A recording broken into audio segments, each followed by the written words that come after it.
Do you know that gospel means good news? So the Gospel of Matthew and the Gospel of Mark and the Gospel of Luke and the Gospel of John are all the good news about Jesus as told by Matthew, Mark, Luke, and John. And the message of Jesus is that God's love and grace is for everyone, absolutely everyone. And that's the good news of the gospel.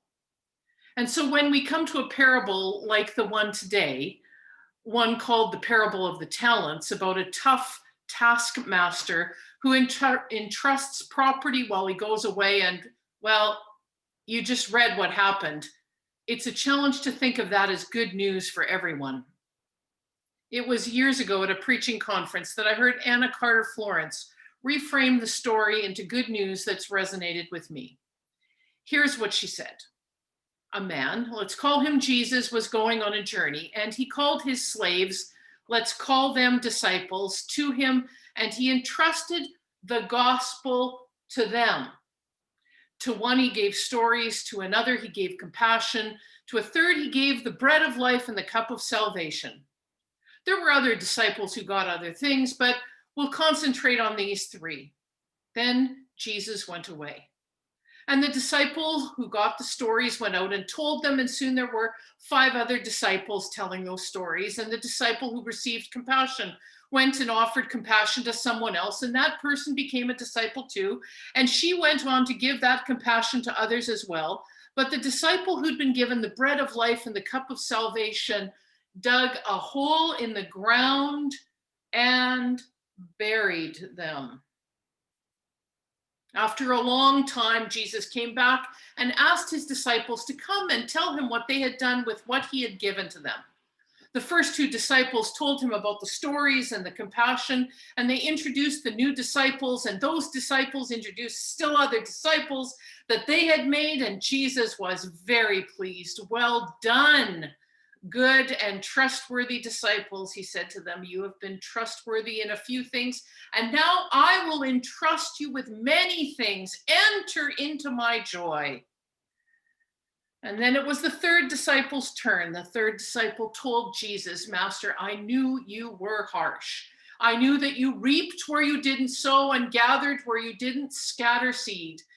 I was afraid of messing up, of not getting the theology right, of what you'd do to me if I did. So I went and hid the bread of life and the cup of joy, a cup of salvation in the ground. Here, you can have it back.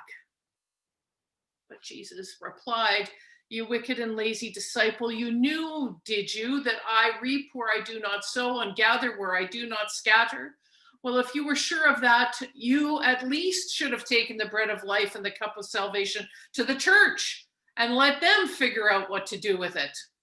Then when I came back, at least we would have some broken bread and those baskets full of leftovers.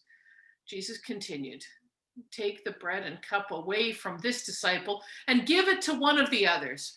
For all those who have the good news, even more will be given to them. But from those who have nothing, because they have buried my gospel in the ground, even that will be taken away from them. As for this worthless disciple, throw him into the outer darkness where there will be weeping and gnashing of teeth. Then bring him back to church next Sunday and we'll start again. This addition is certainly in the tradition of good news. It's in Jesus' nature to eat with the sinners, to welcome the outcast, to live beyond the boundaries, and to claim each and every one as brother or sister, beloved child of God. And this retelling, reimagining, gives hope to even the 3rd disciple in the story, the one who was overcome with fear. Certainly, there are a lot of interpretations of this parable, not just this one. You might have heard, don't hide your own talents, give your time wisely, invest your money wisely. There are lots of ways to hear each parable.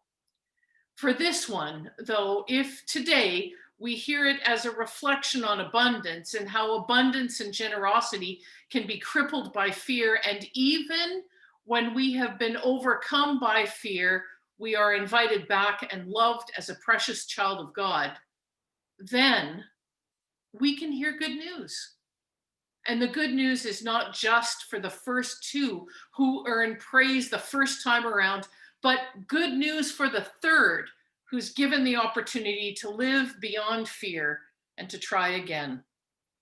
And we all know that we need some good news to break into our world of fear today. We need to find a way to live in the midst of. We need to embrace love and care for each other in the midst of a pandemic, in the midst of code red, in the midst of our aloneness and loneliness, in the midst of our worry and fear, in the midst of our disconnection and closed buildings and businesses. We need to live differently, but bravely. We need to live in the confidence of God's grace. We need to share hope with one another. That's why we'll have communion this Sunday. Communion is about hope. It's about remembering who we are and whose we are. Granted, it will be communion on Zoom. Granted, it will be people in their own homes with essentially uncommon common elements, but we will eat and drink together at 10:15. And we'll hear words that claim our hearts. Jesus Christ, the bread of life.